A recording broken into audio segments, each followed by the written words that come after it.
Welcome to Trust the Journey, episode 10. I'm Melanie Curtis. And I'm Jay Maletsky. Our mission is to live, laugh, love, and learn together with you. We're here to create conscious connection, to grow and contribute through our practice of openness, honesty, vulnerability, humility, and trust, trusting the entire journey. In this episode, we're doing a deep dive into friendship, trust in those relationships, and why friends make it less cringe-worthy when we find ourselves in the irreconcilable gap. As always, if you get value from the show, please help us share and get the word out whenever and however you're inspired to do so. Thank you guys so much for being here. Here we go, episode 10. Morning. What is up? Oh, just chilling and enjoying a beautiful, sunny, crisp morning here. Very cool. In Utah, right? Yeah, in Utah, Salt Lake City. Nice. Awesome. You're back home? I'm home, yeah. I feel like we both had full weekends of like intensity, but doing some good work. I'm curious to hear I don't know, is that motivating you and inspiring you around what we're talking about today? I guess in some ways it is, it is one of the drivers is the work that we do in our lives to create connection and to drive community and bond with people, and what that means, what the bigger picture reason why you make the decisions you do in your life are. Definitely. Yeah. Definitely. It's amazing, like the feeling that I have. Like this is a perfect example for me of like doing the work because I'm pooped. You know what I mean? Like I'm smoked, but I still feel good. Like if I were sick or something, I'd happily be like, hey, can we push or can we change our date or whatever. But there's a part of me that also feels good about going into conversations feeling a little bit like more raw, in a little bit more stripped away of like full physical power, so that just to see how that changes things just as part of the process. But I just wanted to acknowledge that so that people are aware, that's like I'm like feeling tired today because of basically what I did yesterday was I led a full day training, super inspiring for me, like love that work. I get to teach people this tool on energy leadership and stuff, and it's just this framework for language about understanding energy and emotions and stuff, which is not what we're talking about today per se, but so I drove down to Virginia 6 hours, quick intense time, full energy output yesterday, and then 6 hours home, and arriving late, waking up early to do a client call before this call. And so there's a part of me that really loves that and is like, yeah, I'm still like wanting to and willing to and committed to showing up and doing the work, which dovetails for me very much into friendship, which is what sort of the topic that we're going to expand on today. I think what you started off with there is very accurate. You said about being raw or real. And I think that's kind of the honesty and vulnerability in who we are and how we allow ourselves to arrive to or come to the table as you are, as your real you, and not kind of like, well, give me another few hours and I'll be the best possible version of me, where if we stick with our true timeline, like for me as well, it's about, I rushed into town super late. I had 4 hours of sleep. My eyes are all blurry, and to get up and just be, okay, I'm here. I'm ready to do this because I want to, puts me in a very honest position, but it's also vulnerable because I'm not as prepared. I'm not as like, well greased and ready to present myself to the world. And I think it's a really important thing to be comfortable in your own skin, to be willing to make mistakes or to be less perfect than perfect all the time even when you really want to put across the best version of yourself. or the work that you want to display has a lot of value to you, that it's very important. It's also very important to allow yourself to be real with who you are. And I think you get a lot of respect from your peers, your coworkers, your friends, your family, when you find the place in yourself that allows you to say, I'm okay with who I am under any circumstance. And Yeah. when it's the best version of me, awesome. And when it's the less perfect version of me, it's still awesome. It's still me, and it's in every type, shape, and form. Yeah.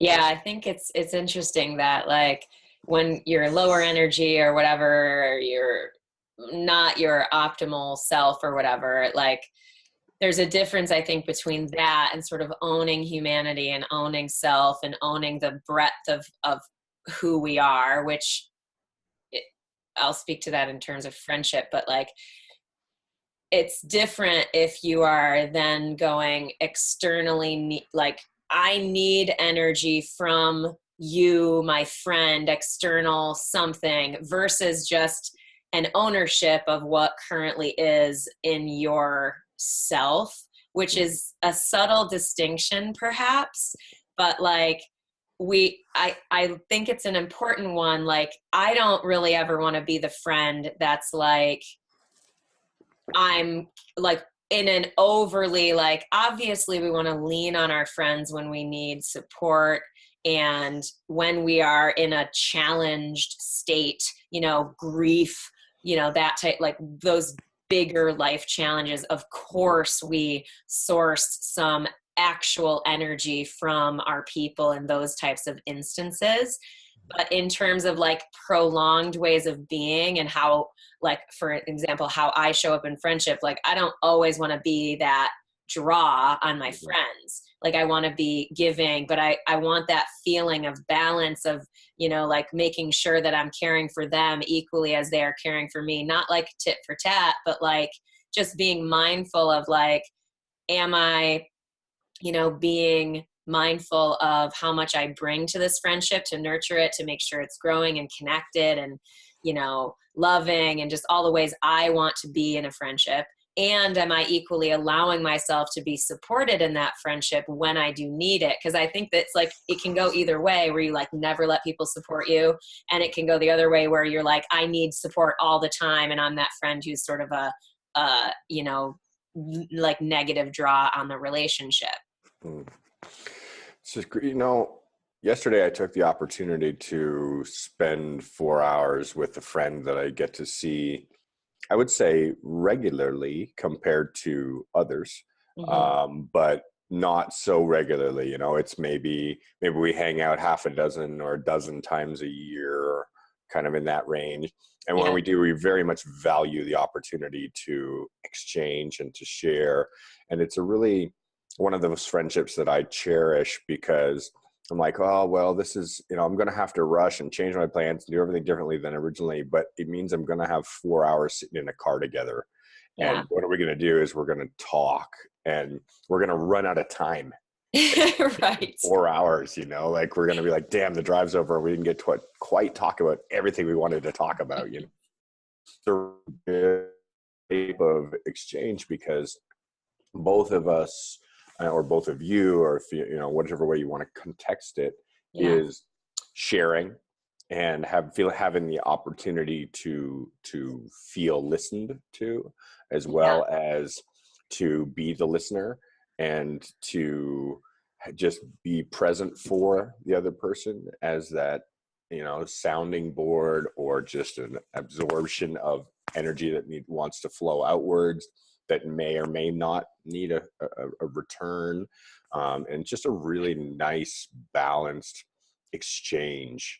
And I think that's a really powerful thing to, like, for me, when I find friendships that I find to be an exchange, where the energy that I may choose to put into that friendship comes back at an equal level, it's a very powerful, you feel comfortable, you feel free, you feel you don't feel as though there's a burden of any kind, or you have a responsibility of any type. Right. And that allows you to feel more open and free with the way that you can then look into self more. And I think that's an interesting thing, right? Like, how is a friendship but something that allows you to look into yourself? It allows you to take a good look inside and let yourself open up a little bit more, and somebody else can sit next to you and also look into themselves and open up a little bit more, and then in that you can find things to laugh about. Yeah, definitely. Yeah, Always. yeah, that's the point. You're like, oh, this is so funny. I noticed myself doing this, or I've been happening this, and just having a mutual exchange of, conscious hilarity of awareness. It's funny. I listened to a podcast yesterday on the drive home, and it was talking about, I have not read this book, and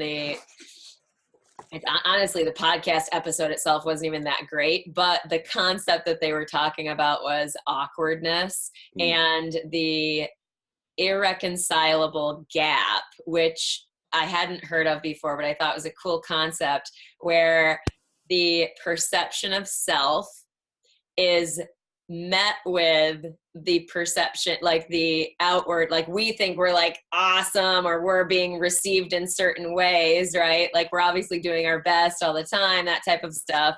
And this is more from an awkward kind of comical standpoint. I'm not meaning it in a disparaging sense, where we realize that we actually aren't doing that, or we, so you have that sort of like cringe-worthy moment where you're like, oh, like you're realizing what you thought you were being, or how you thought you were being received, is actually not that at all. And you have that in that experience, and friends make that moment safer. You know what I mean? Like, because there is already this trust built up of non-judgment and stuff like that. Like Shannon, Carolyn, they're my two best friends in the world. Like I feel completely and totally safe with them. Like if they give me feedback, I am like 100% certain it is in love. Even if I disagree with them, or we have a conversation about something, we have, like a debate over something, I'm always valuing that feedback. Like I remember a long time ago, Shannon sort of helped me have a breakthrough, but it took some time. But basically, like I sort of had this blind spot around like seeing my own thinking, and like seeing how, words are made up meaning and that type of stuff, like that type of breakthrough where theoretically humanity has made up everything. Like language is all made up. It's all something we've agreed upon, the whole thing. And I was at that point in my own growth. This is a long time ago, honestly. And she said something to me like, and she was with her other friend, Aaron, who is a trustable person, but he was not so close to me, but I trusted him because he's close to her. And she said something to me like, she's like, you just, don't get it yet. And that's okay. And I was just like, oh, it like killed me, because I was like, I wanted to, and I'm like, I'm trying, I kind of like, that was a moment in our friendship where I very much remember it. I knew it was in love. And I also was like, like, fuck, Yeah. Damn. But I'm so thankful for that, because that had me continue to ask questions and open my mind to certain growth avenues that I maybe wouldn't have been open to, not from a like, oh, I have to fix this thing that I don't understand about myself, but more like, I trust her so much, and I value her opinion so much, and I value her insight so much. Not that she needs to direct my life, but just like, what is it that I could discover for myself if I looked a little bit differently? Yeah, friends are pretty good that way, right? At showing you a mirror, holding up the mirror for you to be like, hey, this is just me holding a mirror. I'm not actually in the picture. You can see yourself because I'm giving you the opportunity to do that. And I don't have any feeling about that except I love you from behind the mirror, right? Yeah, look, yeah, right? So funny. So it's perfect metaphor. I enjoy it. It's nice to have that safe place, right? And many of us, I mean, we're very lucky when we find those people in our lives that allow us the opportunity to feel safe in our imperfections and in our development, in Yeah. our growth, and in our knowing that we're always going to be in a state of not quite there. This is Yeah. one of the topics of conversation we carried about on yesterday. And this is a part of being alive.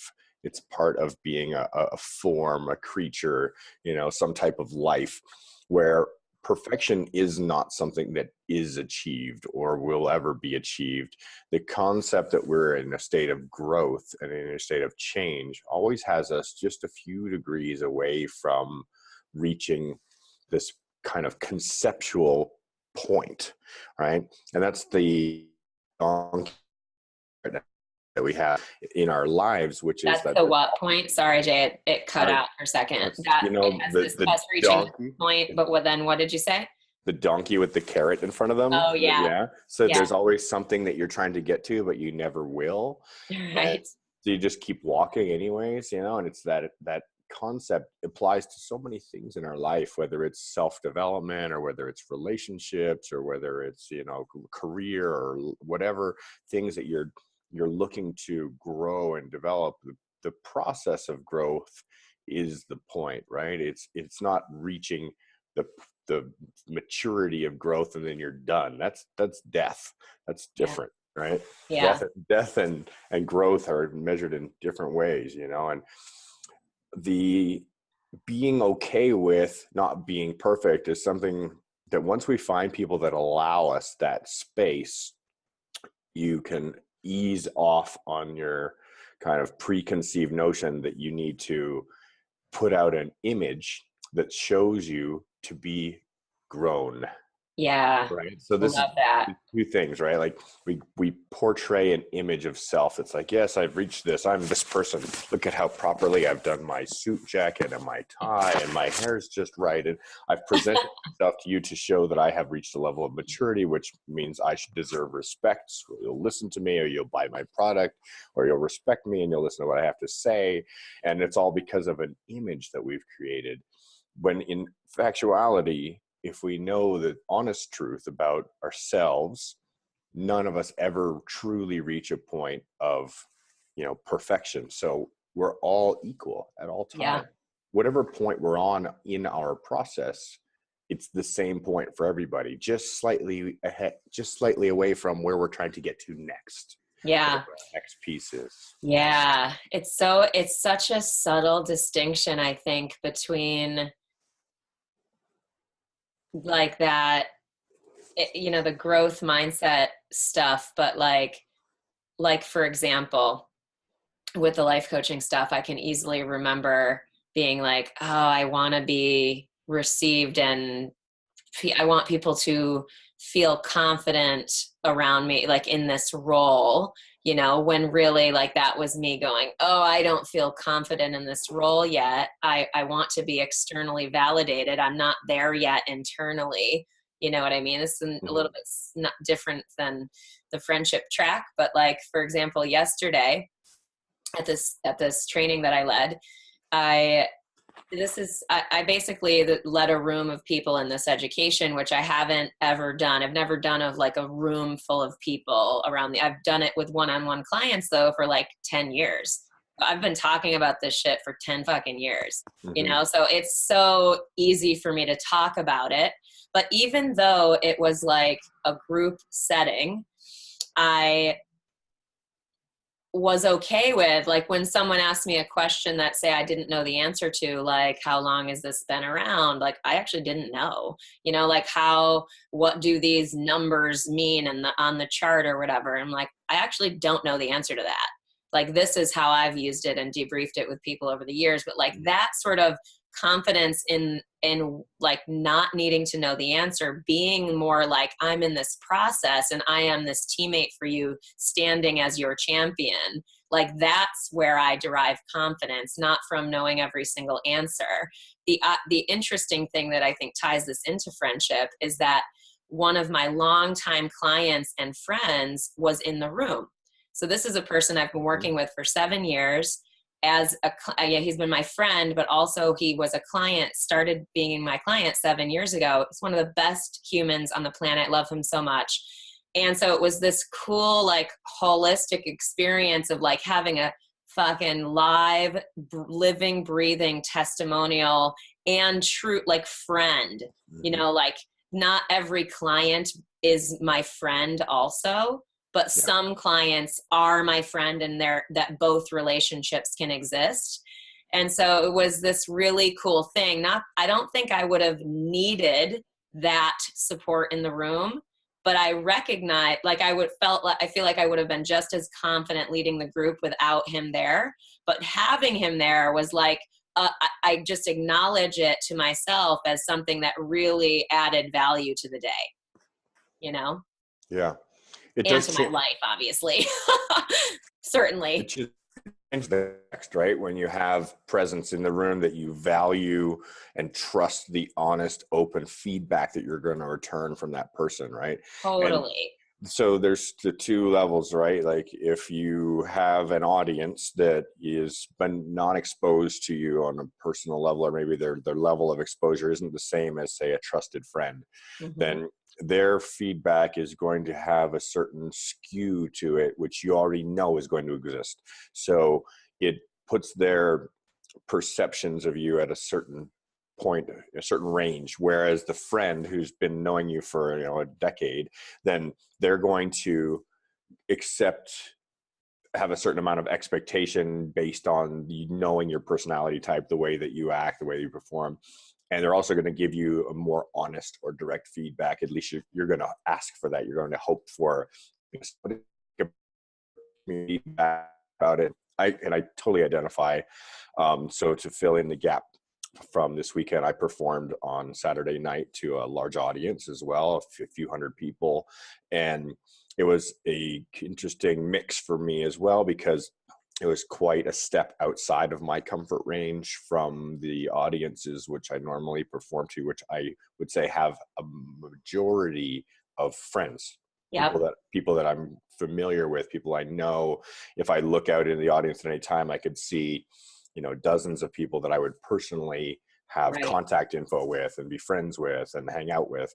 And this shifted the balance to that being the very minimum side. But some of those people are still present in the audience. And so it's the same analogy that you're presenting, is there are a few people there who I know and trust and value, and I look forward to receiving their honest and truthful feedback about how the presentation, the performance, the event went in their eyes, because they're going to not just give you the fan-based type of feedback, they're going to give you the friend-based feedback and be like, yeah, it was really great. I love this. This was awesome. I think everything went well, except for this little part here where whatever, and it's a really great thing to have that, to be able to receive that feedback from somebody, because they're going to give it to you out of love. Like you mentioned earlier, that their intention when they come back to you with feedback is to give you what you're opening yourself to and making yourself vulnerable to, which is their truthful mirror holding, right? They're really going, yeah, I really loved what you did. I love you. I love you. I know you love me. We know we love each other, but here's what I see. Because we know the hardest thing for us to do a lot of the time is to see ourselves, right? Is to truly see our own actions. So I think that is one of the strengths in these friendships, in these development of self, is not, you don't want to like run out and be like pushing mirrors into people's faces and being like, let me tell you what you're doing. Let me show you your problem, because whoever wants that, right? Like nobody wants a friend that's constantly coming up and telling you what you're doing wrong. You're like, dude, like, how about I just let me be wrong? And when I ask for somebody to tell me what I'm doing wrong, you help me figure it out.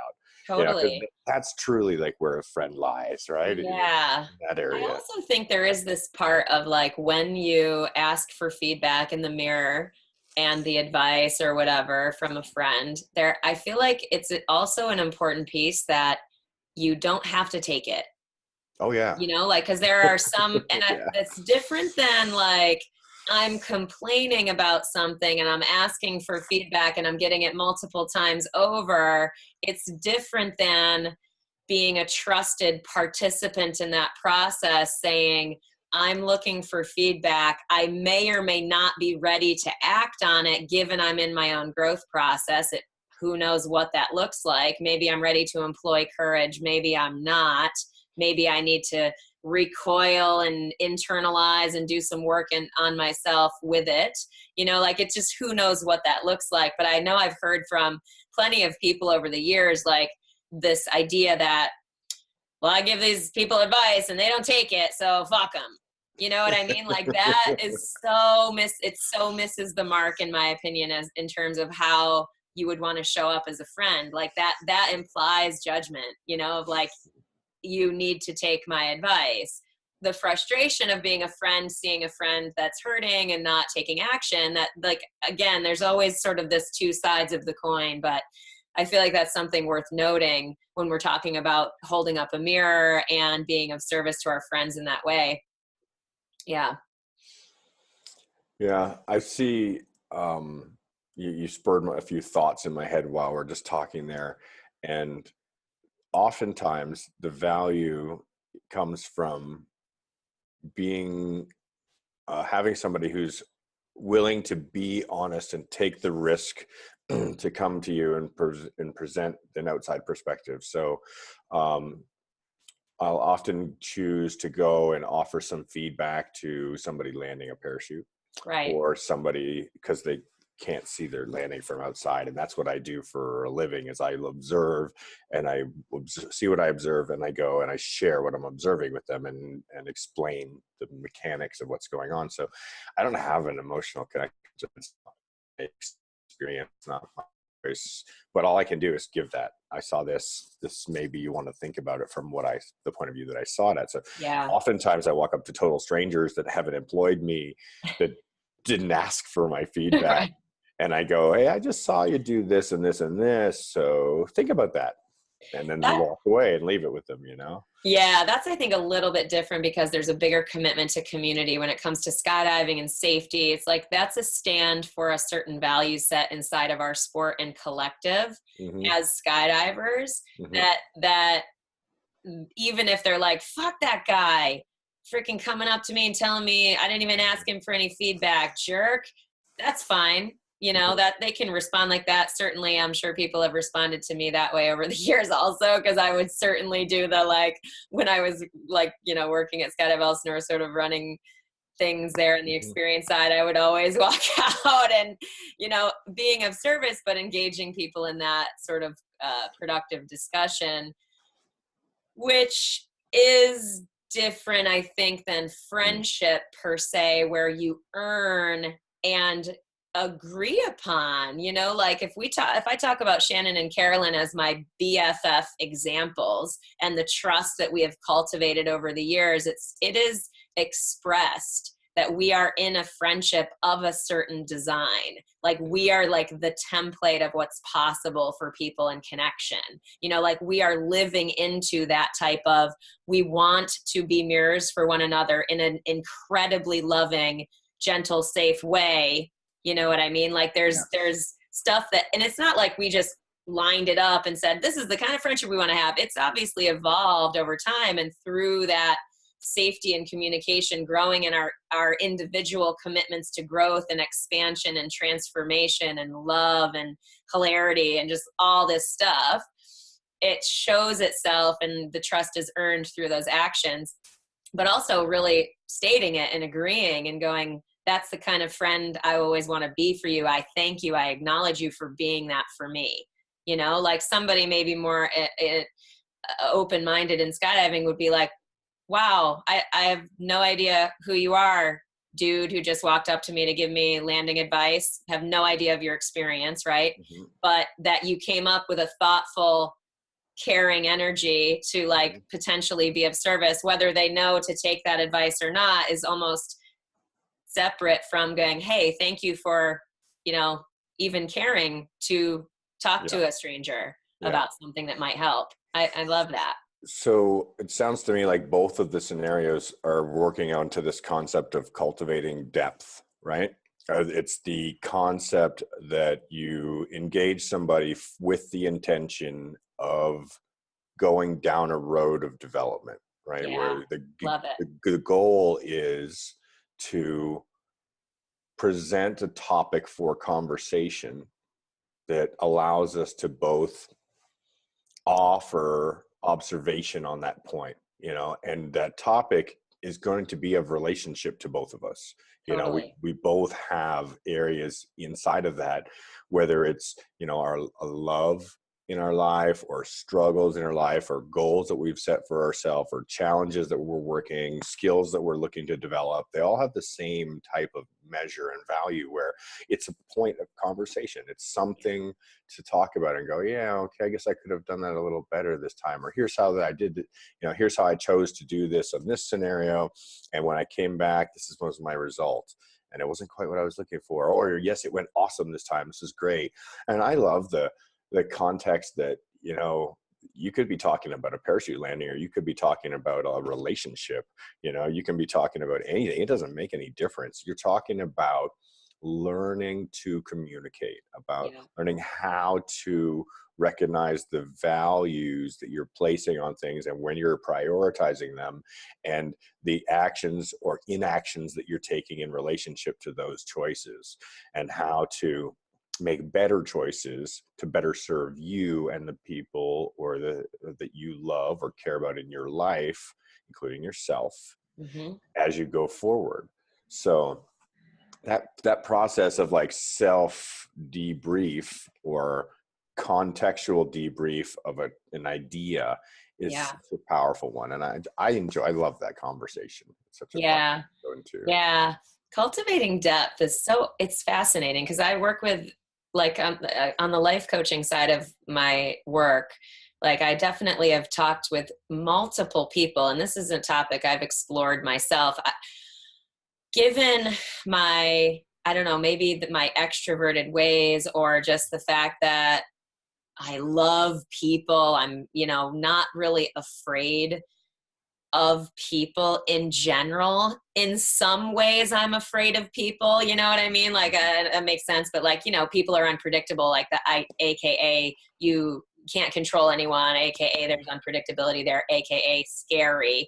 I'm saying that sort of as a general thing, but in general, I feel like, in part, probably because I'm extroverted and I enjoy people and I think it's fun to engage human beings, and I have a lot of practice doing that based on my work, and both in life coaching and in skydiving.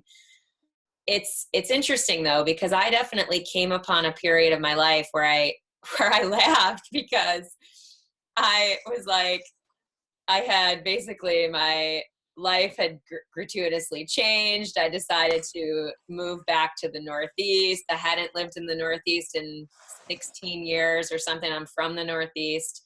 I took those 2 years off of skydiving. So I'm going through this like whole like personal breakdown, like complete identity stripping down, the whole thing, which was great. That's not really the point of this story, but just to say that this is what one of the things that came from that experience for me was, I had then, in one of my decisions of where to live, I ended up living near my sister, who I love, my sister and my nephews, and I just love them so much.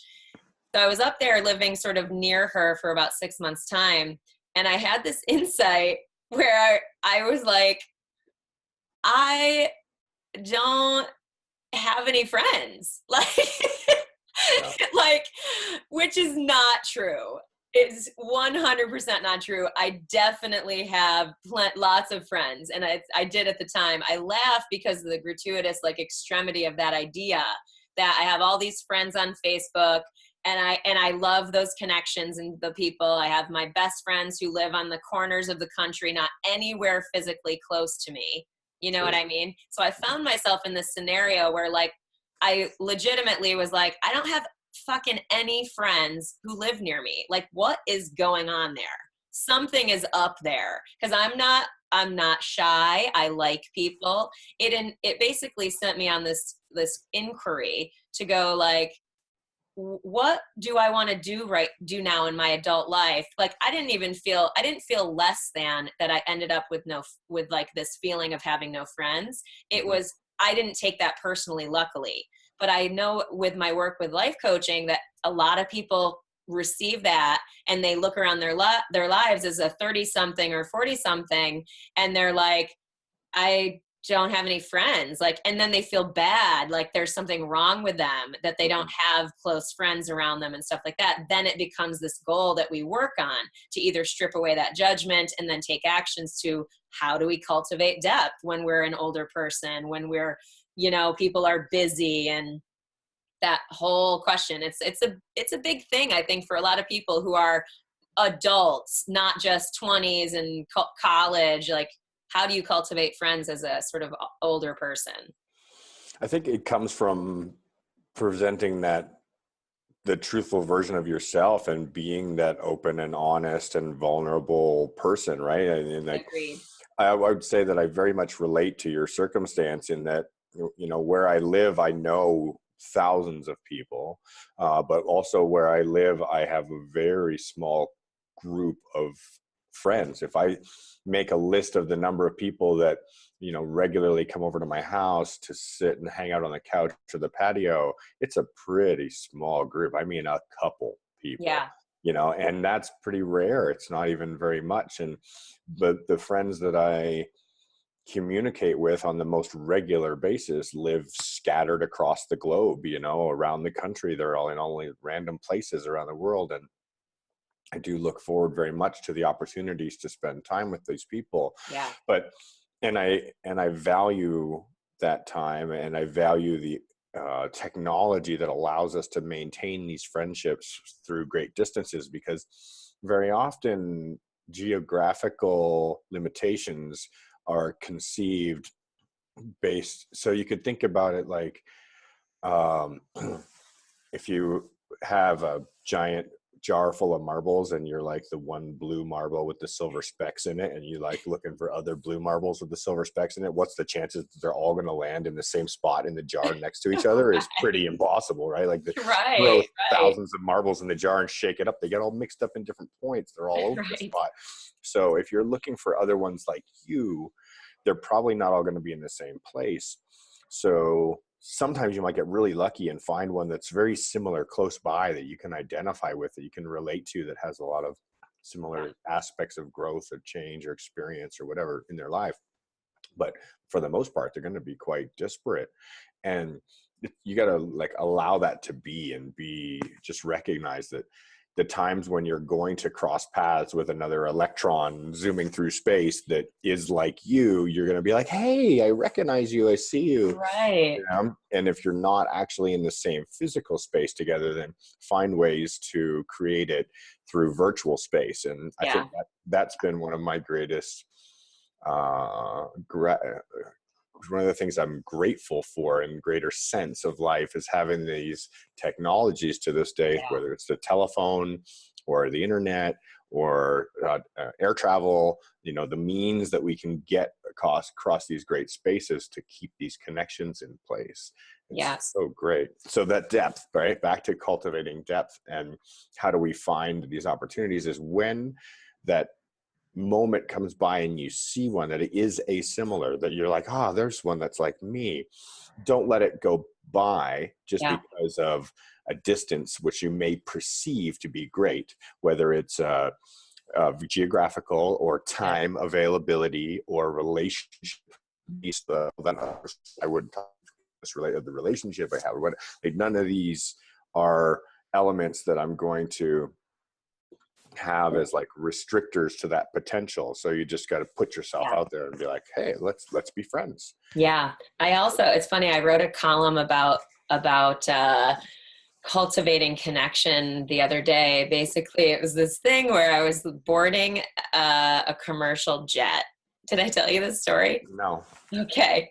I sometimes will. Oh wait, maybe please, you did. By the way, if I ever start saying that, like some story that I have repeated, it's so hard for me to remember like everything that we've talked about. So there's a part of me that's like, I wonder if I told this. So anyway, I was boarding a commercial jet, and my intuition fired a little, like it just fired on this person, like 4 people in front of me. And I was just like, I was like, I think I feel like I might know this person, but I definitely couldn't see who it was. And I was like, is it a skydiver? Like, oh, you know, it's kind of like stalker worthy, becoming sort of weirdo stalker person behind this person 4 people back. And I couldn't figure out any cues. Like, I was just like, my intuition was just fired. So I'm boarding. We're walking back to our seats. I did not get the first class upgrade on this flight. Super uncool. Just kidding. I'm so not, I'm like totally nobody on the airlines now, which I kind of love. It means I'm not traveling as much.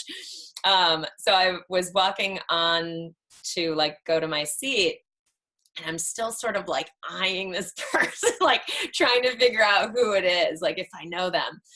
So they take their backpack off, and bam, like in my face, some t-shirt that says like free fall, you know? So I'm like, okay, I may not know this person, but no matter what, I'm saying hello, because clearly they have some connection to skydiving. Even if it's a fucking stranger, I don't care. I'm cool with it. I'm going to have a moment with this person. So no joke.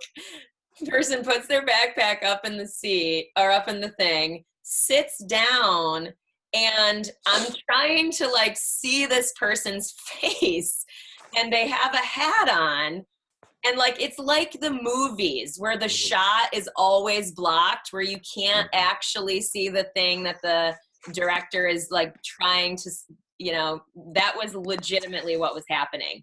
So I literally like bend down below this guy's hat brim, and I'm like, do we know each other? And it was my friend Damian Germano. You might know him. He's I met him at Elsinore, and it's not like we're good friends or anything, but he's a friend. You know, he's someone that I know from back in the day and this and that. And we had this funny moment, like, and it's not like we're now best buds. It's, you know, but we had this moment of reconnection. And I was reflecting on that because I had just spent some time at Skydive Taft, where I know Claudia and Lalo. These are people that were in my sphere at Skydive Elsinore as well when I was there. And we had this like really cool reconnecting moment. But the point I'm making is that if we don't make the effort to initiate connection, right? Like if you see a blue marble or blue specks, blue marble with silver specks person, and you don't make the effort to initiate some kind of starting point for a friendship, which takes courage to put ourselves out there for potential connection and friendship. Like without that effort, years ago, having made the effort to connect with these people, I wouldn't have had the increased depth later on in this experience we had more recently had.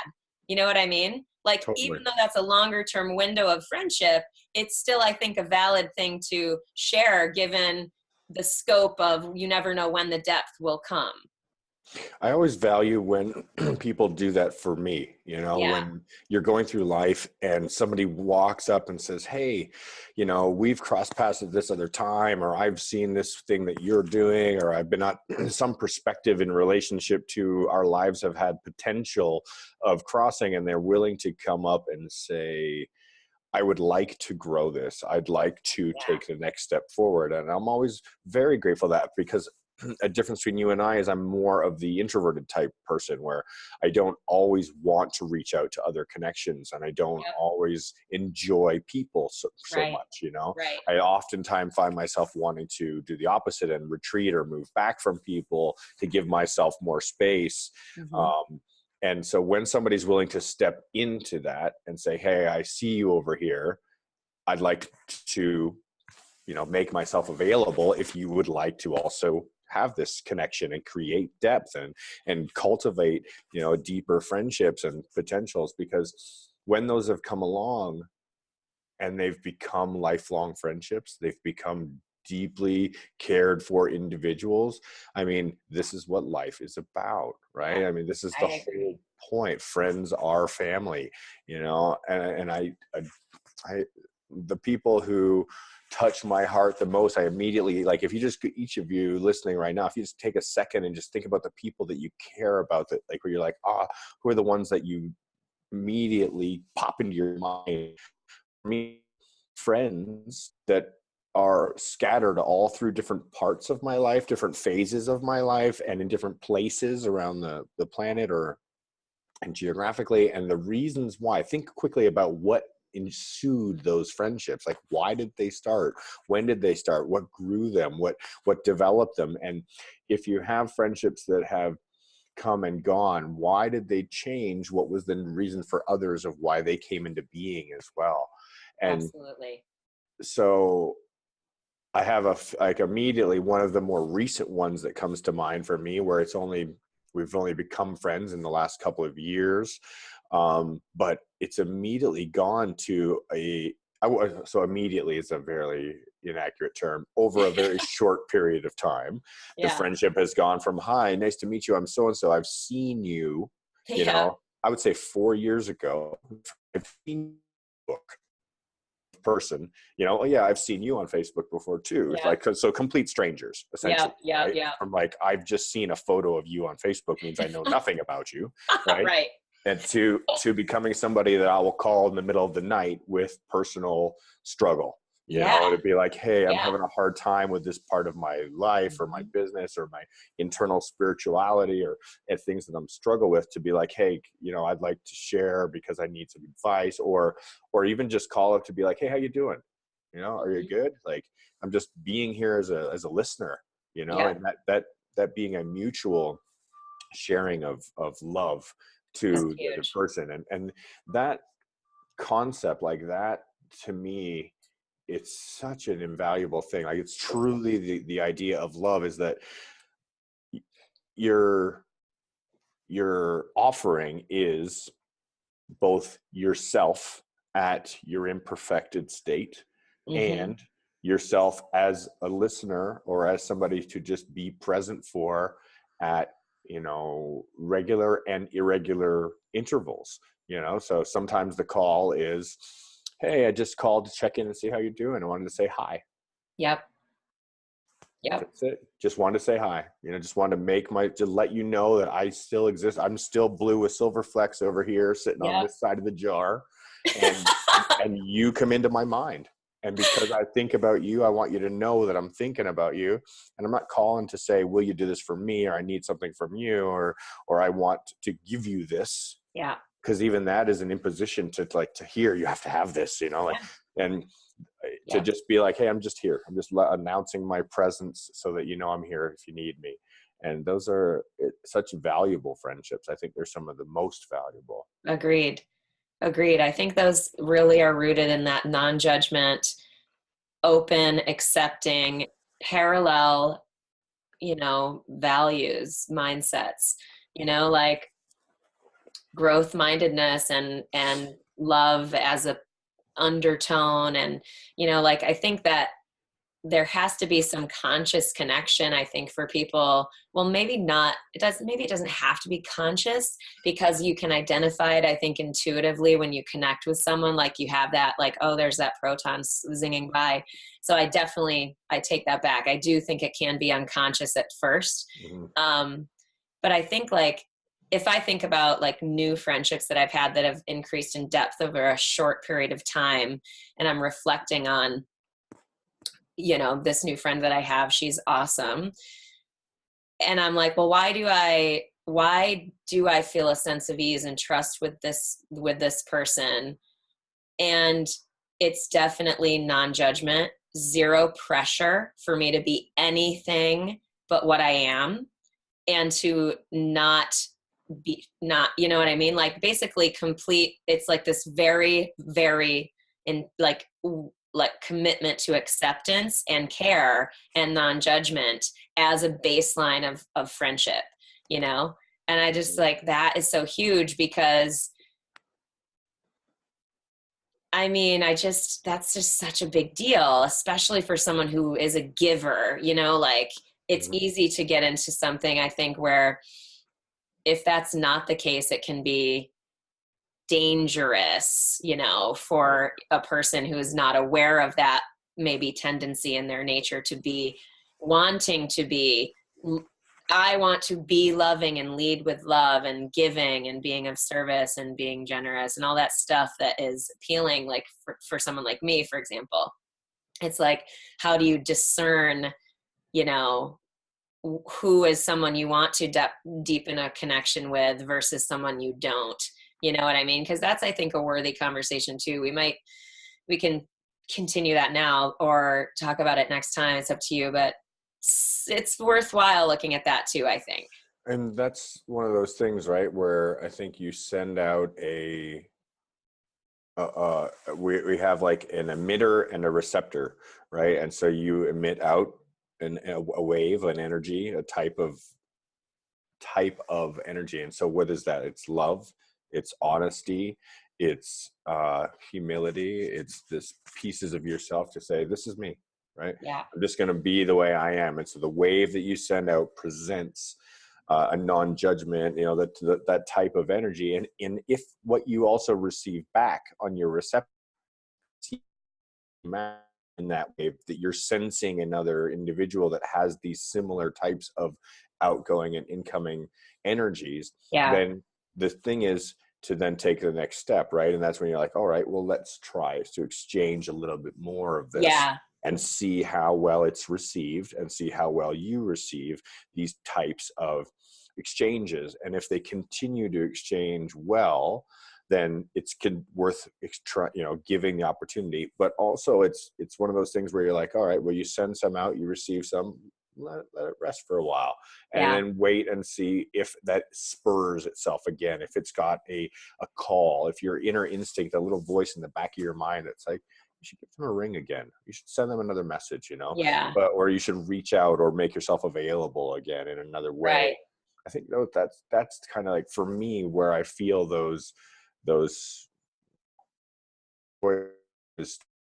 in you developing or cultivating those types of friendships. And it also helps me to decide when to let other friendships create more space in them. With a friendship that I may have had for a long period of time, if I present this portion of myself that I'm currently working on, or I'm developing, or I'm interested in being, and that this version of myself that I would like to be includes A, B, and C, and I share this, and the friend that I have comes back with an XYZ, and I'm like, well, that doesn't really work so well. They just don't really complement each other. And I go, okay, let it lie. Don't worry about it. Don't worry about this. Let it fly. And then the next time I'm like, this is kind of me right now. You know, it's ABC. And then they come back and go XYZ, you know, and I'm like, you know what?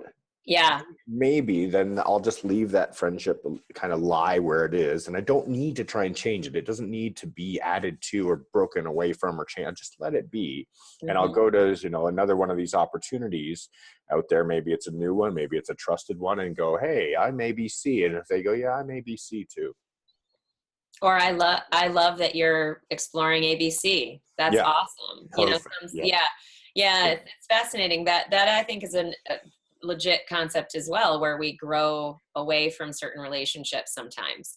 It's not necessarily a bad thing, but it definitely happens, you know, like where if you are in a growth-minded person and you are living in this, you know, expansive state of your life, and you evolve and you're committed to taking those actions to evolve, and it makes sense that you would not, and again, not that you need to break away from those relationships, but it does imply that there will be a change in those relationships if you are growing in a direction and the other person is staying where they are, and there increases a gap in mindset or experience or whatever.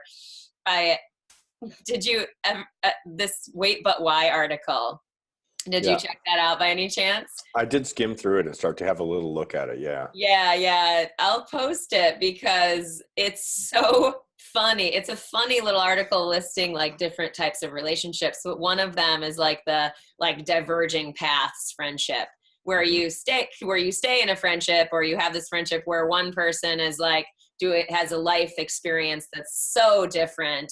And again, that's not even a bad thing, you know, like, because life experience and what we do with our time and what's occurred or how our lifestyle looks doesn't necessarily mean our mindsets are different. You know what I mean? But I think where friendships tend to diverge and like a person grows away from someone else is not necessarily an external result, but an internal mindset and internal sort of values. Like if those start to diverge, usually friendships tend to separate. Again, not as a bad thing, but just as a natural course of relationships and friendships.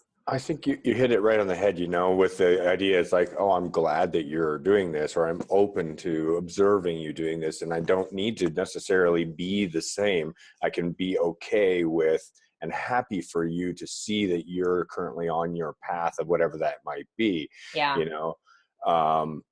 I could be LMNOP for that matter. and you could be ABC or XYZ. And that's all great, because we don't need to be the same thing. We will never be the same thing, but I'm really just here to be me and you're there to be you. And I'm happy to hang out right here next to you. I'm cool with you, seeing you on your journey, and I'm cool to be on my journey, and I'm happy to be, available to you. And I think that's the bigger measure, right? Is that continuing to prevent that, that's that state of non-judgment, that's the place of comfort, that place of love, right? Yeah. Which is really that. It makes me think of Shannon, how Shannon like lives in the woods and, knows all of the plants on her property in Florida and stuff. And I live outside New York City. And I'm like, I love New York City. We are oddly very different in so many ways, but yet we align where it matters. That's how I perceive it. Awesome. Yeah. Right on, my dear. To be continued. Yeah. Great talking with you. Thank you guys so much for listening and for being a part of our family, the Trust the Journey family. Please tweet, share, post, email, all the ways to share, however you are inspired, or with anyone you think this episode might help. Join us next time on episode 11, where we're going to share a more personal conversation. Mel is going to explore the idea of doing ayahuasca for the first time, and as the next experience in her personal journey. And I share from my experience in spiritual seeking through psychedelics over the last 30 years. Yeah, that's going to be an interesting one. I'm excited to share that. Thank you guys, legit, always for being here. Say it every week. We love you. Thank you. And remember, keep laughing, keep loving, and keep trusting the journey. Trusting the journey.